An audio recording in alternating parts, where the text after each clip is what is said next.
Hello students, कल अपन ने यहाँ पे मिरर फॉर्मूला पढ़ा था।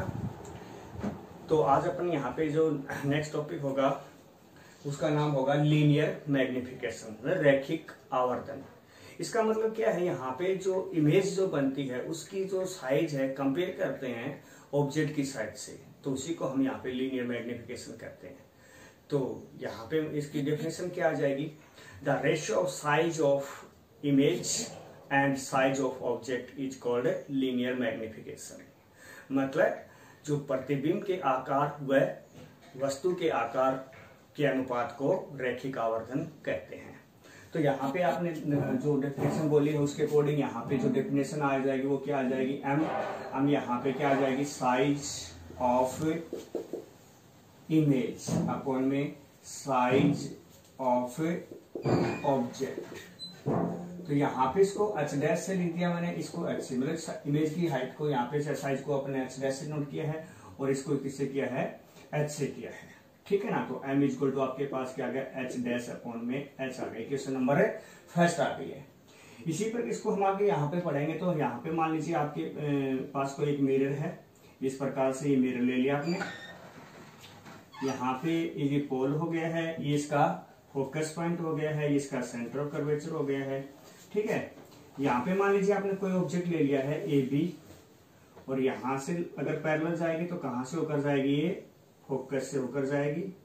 और अगर पोल पे किसी एंगल पे इंसिडेंट होती है तो उसी एंगल से क्या हो जाएगी, ये रिफ्लेक्ट हो जाएगी। तो जहां पे इंटरसेक्ट हुई है रिफ्लेक्शन के बाद वहां पे क्या बनती है, इमेज बनती है। इमेज यहाँ पे आपके पास कौन सी बनी, ए डैश और बी डैश बनी। ठीक है ना। तो यहाँ पे हम क्या लेंगे, टू सिमिलर ट्रायंगल लेंगे। सिमिलर ट्रायंगल कौन सी लेंगे, वही A P B and triangle A dash P B dash, A dash P B dash. ठीक है। इससे वही कल बताया था उसी प्रकार से दोनों का टेंजेंट क्या होगा, इक्वल, पहले का परपेंडिकुलर अपॉन में दूसरे का परपेंडिकुलर। पहले का परपेंडिकुलर क्या है, यहाँ पे ए बी देख लीजिए चाहे, दूसरे का परपेंडिकुलर यहाँ पे ए डैश और बी डैश इक्वल टू पहले का बेस पी बी अपॉन में दूसरे का बेस पी बी डैश। ठीक है ना। मान लीजिए जो ऑब्जेक्ट की हाइट है उसको अपने एच मानना है, इसको क्या माना है, एच डैश मानना है। तो क्या आ गया आपके पास, यहाँ पे आप लिख सकते हो हेयर ए बी क्या है यहाँ पे, एच ऊपर की तरफ है तो एच पॉजिटिव होगा, A dash B dash equal to minus H dash. क्यों, क्योंकि प्रिंसिपल एक्सिस से क्या है, नीचे है और हाइट आपने एच डैश माननी है तो एच डैश। पी बी क्या है यहाँ पे, पी बी देखिए, पी से बी ऑब्जेक्ट बताया था, ऑब्जेक्ट की डिस्टेंस क्या होती है यू, लेफ्ट हैंड साइड में है तो क्या आ गया माइनस। इसी प्रकार से पी बी डैश क्या है, इमेज, इमेज की क्या बताई थी वी, लेफ्ट हैंड साइड में है तो क्या आ जाएगा माइनस वी आ जाएगा। ठीक है। तो इसलिए यहाँ पे आ जाएगा ए बी की वैल्यू कितनी बताई आपने, एच अपॉन में एच डैश इक्वल टू क्या बताया, माइनस यू और माइनस वी। ठीक है। तो माइनस से माइनस ये तो क्या हो गया, प्लस हो गया है। तो आपके पास क्या बचा, एच अपॉन में H dash, sorry H dash यहाँ पे माइनस आएगा क्योंकि यहाँ पे नीचे की तरफ था तो माइनस आएगा। तो माइनस यू अपॉन में वी। अपन एक काम करते हैं, इसको इन्वर्स कर लेते हैं। तो एच डैश अपॉन में एच कर देते हैं और माइनस को उधर ले जाएंगे तो वी अपॉन में यू। आपको पता है एच डैश अपॉन में तो क्या होता है, लीनियर मैग्निफिकेशन। तो इसलिए आपके पास M equal to H dash upon में था तो क्या आ गया, माइनस वी बाई यू। तो एम इक्वल टू क्या आ गया, माइनस वी बाई यू।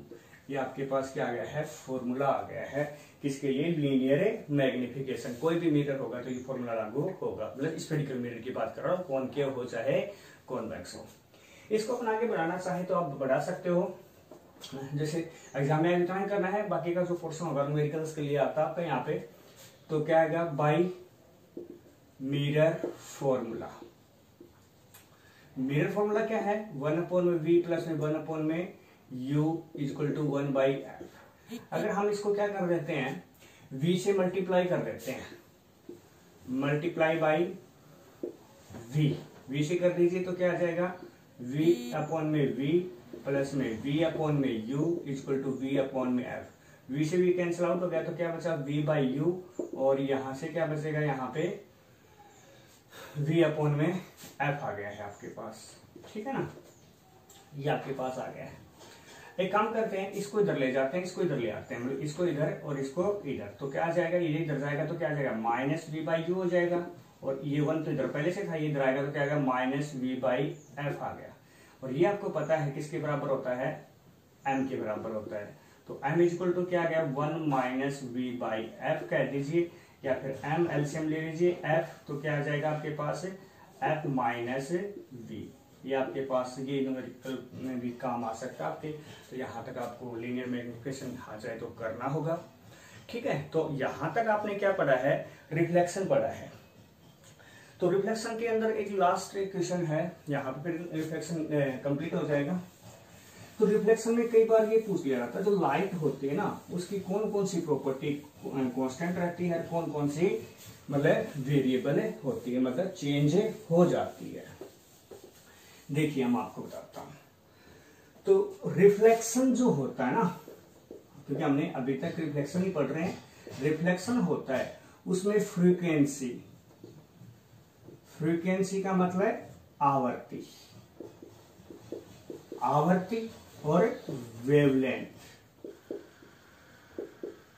ठीक है, फ्रीक्वेंसी और वेवलेंथ दोनों क्या रहती हैं यहाँ पे कांस्टेंट रहती हैं, ठीक है ना। और दूसरी तीसरी नंबर बात, यहाँ पे स्पीड भी क्या रहती है, यहाँ पे कांस्टेंट रहती है, तीनों क्या है यहाँ पे कांस्टेंट होती है। तरंगदैर्घ्य का मतलब क्या, वेवलेंथ का मतलब क्या होता है तरंगदैर्घ्य, ठीक है, और स्पीड का मतलब आपको पता ही है चाल, यह क्या रहती है कांस्टेंट रहती है। और जो फेज, फेज का मतलब कला, ये क्या होती है वेरिएबल होती है, क्या होती है वेरिएबल मतलब चेंज होती है, ये क्या होती है चेंज हो जाती है।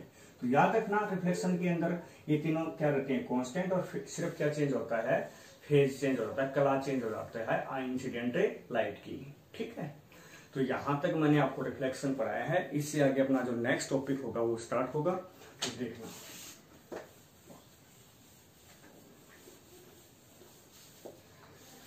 तो आज का अपना जो नेक्स्ट टॉपिक होगा वो क्या होगा, रिफ्रैक्शन, अपवर्तन, नाम सुना होगा सभी ने, ठीक है। कहा कि जब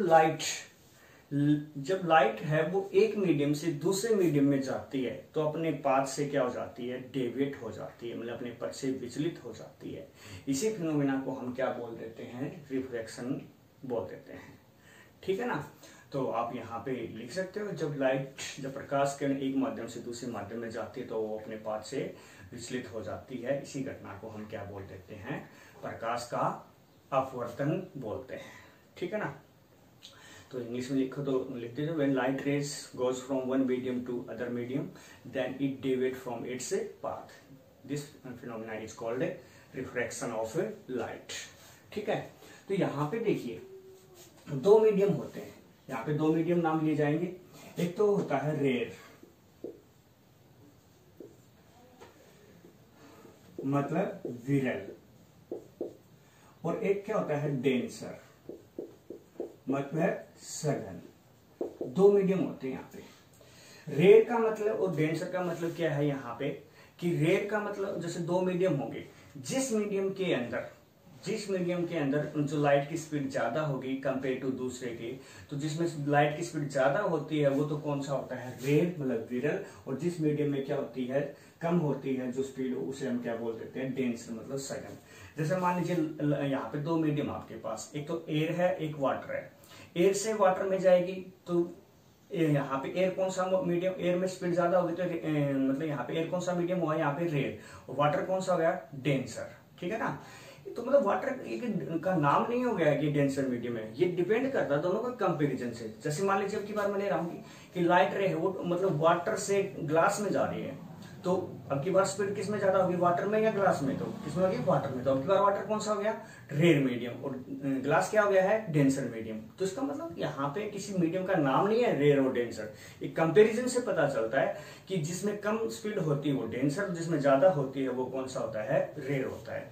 तो यहाँ पे जैसे मैं आपके पास यहाँ पे दो मीडियम है, ये रेयर मीडियम है, ये क्या है डेंसर। जो लाइट रे यहाँ से इंसिडेंट हुई है, तो इंसिडेंट हुई तो कितने एंगल से इंसिडेंट हुई, यहाँ पे नॉर्मल ड्रॉ करेंगे, ये नॉर्मल हो गया, ये कौन सी रे हो गई यहाँ पे इंसिडेंट रे। ठीक है, तो ये एंगल कौन सा हो गया, इंसिडेंट एंगल हो गया। लाइट अब सीधी जाने की बजाय क्या हो जाएगी, बैंड हो जाती है, मैंने ये कहा बैंड हो जाती है, मतलब डेविएट हो जाती है। तो अब की बात ये मतलब यहाँ पे ये टुवार्ड्स द नॉर्मल बैंड हो गई है। तो आपने देखा कि रेयर से डेंसर, मतलब यहाँ पे स्पीड ज्यादा थी, यहाँ पे स्पीड क्या है, कम। जब लाइट रेयर से डेंसर में जाती है तो नॉर्मल की तरफ बैंड हो गई, ये बात ध्यान रखनी है आपको, ठीक है ना। और नॉर्मल की तरफ बैंड क्यों है, इसका कारण क्या है, क्योंकि इसकी स्पीड क्या हो गई है, कम हो गई है। तो स्पीड कम होती है तो ये बात भी होगी, स्पीड कम होती है तो नॉर्मल की तरफ बैंड हो जाती है। अगर जस्ट मान लीजिए इसका उल्टा होता, जैसे मान लीजिए ये डेंसर हो गया, ये आपका क्या हो गया है, रेयर हो गया, तो अब की बार जो लाइट रे है वो ये मान लीजिए नॉर्मल है, इंसिडेंट रे, तो अब की बार सीधा जाने की बजाय कैसे बैंड होती, ऐसे। क्यों, क्योंकि अब की बार डेंसर से रेयर में आ रही है, क्योंकि अब की बार स्पीड बढ़ रही है, तो normal away from the normal हो गया, नॉर्मल से दूर हट जाएगी। तो ये कंसेप्ट आपको याद रखना है। जब लाइट रे रेयर से डेंसर में जाती है तो टुवार्ड्स द नॉर्मल, और डेंसर से रेयर में जाती है तो अवे फ्रॉम द नॉर्मल क्या हो जाती है, डेविएट हो जाती है। ठीक है, तो ये आपका क्या था, रिफ्लेक्शन का मतलब डेफिनेशन थी।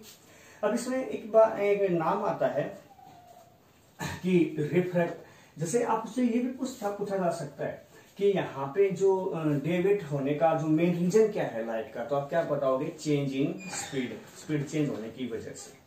ठीक है, उसी प्रकार से एक जो मैंने रिफ्लेक्शन के लिए जो नाम बताया था कि इसमें कौन कौन सी क्वांटिटी कांस्टेंट रहती है, कौन कौन सी मतलब चेंज होती है। तो इसमें क्या होगा कि फ्रीक्वेंसी क्या रहेगी, कांस्टेंट रहेगी, और फेज भी क्या रहेगा, कांस्टेंट, मतलब ये दोनों के दोनों क्या है, कांस्टेंट है। और चेंज होगी वो क्या होगी, यहाँ पे एक तो वेवलेंथ और दूसरा स्पीड, ये दोनों क्या होंगी, चेंज होगी, याद रखना है आप। उसमें क्या था, फ्रीक्वेंसी, वेवलेंथ और स्पीड तीनों कांस्टेंट थी, सिर्फ फेज चेंज हो रहा था। इसमें फ्रीक्वेंसी और फेज क्या रहेंगे, कांस्टेंट रहेंगे, वेवलेंथ और स्पीड क्या हो जाएगी, चेंज हो जाएगी। कई बार आपसे पूछ लिया जाता है कि फंडामेंटल प्रॉपर्टी कौन सी होती है लाइट, मतलब बेसिक मूल गुण कौन सा होता है प्रकाश का, तो आप क्या बताओगे, फ्रीक्वेंसी होती है, आवृत्ति होती है। क्यों, क्योंकि यहाँ पे परावर्तन हो चाहे अपवर्तन, मतलब रिफ्लेक्शन हो चाहे रिफ्लेक्शन, फ्रीक्वेंसी दोनों में क्या रह रही है, कांस्टेंट रही है। तो फ्रीक्वेंसी क्या हो गई है, फंडामेंटल प्रॉपर्टी हो गई है। ठीक है, इसके बाद इससे रिलेटेड एक पॉइंट आता है यहाँ पे, refractive index.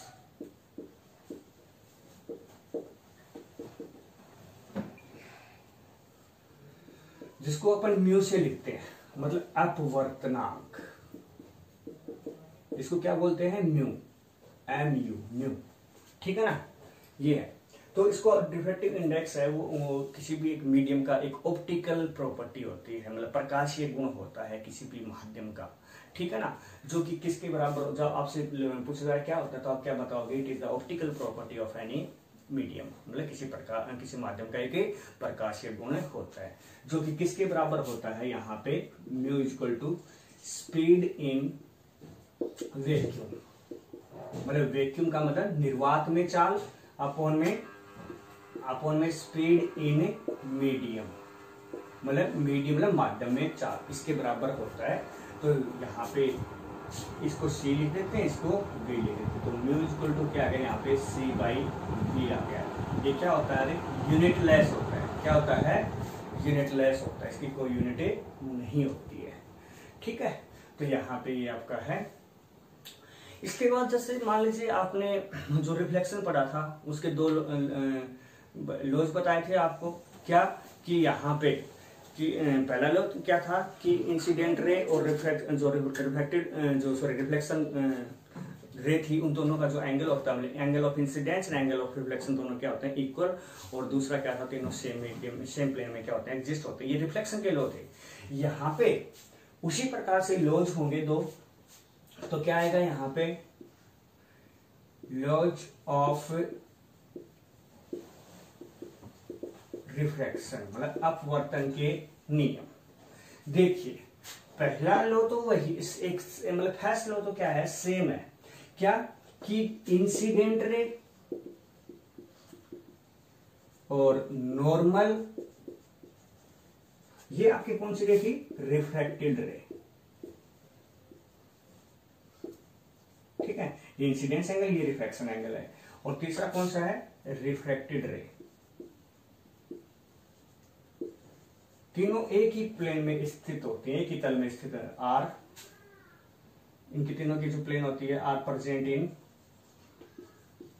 Present in same plane, एक ही प्लेन के अंदर एग्जिस्ट करती हैं तीनों के। फर्स्ट लॉ तो आपका ये हो गया है।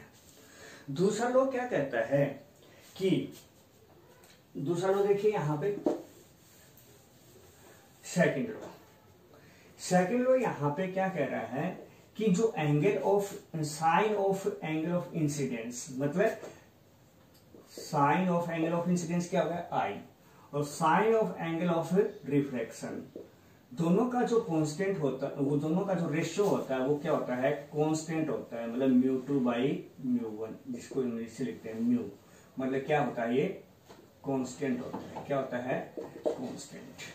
ये आपका क्या है यहाँ पे, सेकंड लॉ है, ठीक है। तो आप यहाँ पे क्या कह दोगे, और ये जो आपके पास इक्वेशन आए ना, इसी को अपन यहाँ पे क्या बोलते हैं, स्नेल्स लॉ बोलते हैं। क्या बोलते हैं, स्नेल्स लॉ। तो याद रहे, स्नेल्स लॉ हमेशा किस पे लागू होता है, रिफ्रैक्शन पे। एग्जाम में पूछा जा सकता है स्नेल्स लॉ क्या कहता है, कि क्या होता है, तो आप क्या बताओगे, रिफ्रैक्शन फिनोमेना के अंदर, रिफ्रैक्शन फिनोमेना के अंदर the ratio of sine of angle of incidence and sine of angle of refraction is a constant, ठीक है ना, that is equal to the refractive index of medium second with respect to first. मतलब second medium का जो refractive index है first के compare में कितना है, उसे कांस्टेंट रहता है। तो अपन यहाँ पे क्या लिख देंगे, according to this law the ratio of angle of the ratio of sine of angle of incidence and sine of angle of refraction always a constant, that is called a refractive index, ठीक है ना। तो हिंदी में बोलोगे तो क्या कर दोगे, इस नियम के अनुसार आपतन कोण की जा व अपवर्तन कोण की जा का अनुपात हमेशा नियत रहता है, जिसे हम अपवर्तनांक कहते हैं। तो ये आपका क्या आ गया है, स्नेल्स लॉ आ गया है। तो यहाँ पे आपने क्या पढ़ा, रिफ्रैक्शन पढ़ा है। तो याद रहे, जब लाइट रेयर से डेंसर में, रेयर से सेकंड में जाएगी तो टुवार्ड्स द नॉर्मल, और डेंसर से रेयर में जाएगी तो अवे फ्रॉम द नॉर्मल। इसमें अपन यहाँ पे डेली लाइफ में कुछ एग्जांपल्स भी देख सकते हैं। देखिए किस प्रकार से,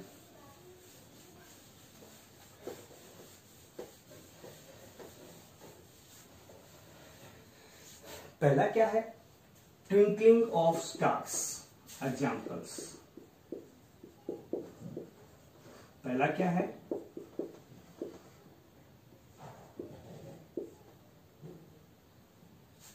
ऑफ स्टार्स, मतलब तारों का चमकना, ठीक है, टिमटिमाना, सॉरी, ठीक है ना। जैसे आपको पता है जो स्टार्स होते हैं वो हमारे से बहुत ज्यादा दूर होते हैं, तो बीच में अलग अलग टाइप के मीडियम आते हैं जिनका टेम्परेचर भी अलग अलग होता है, डेंसिटी अलग है, तो भी क्या होता है, अलग अलग होता है।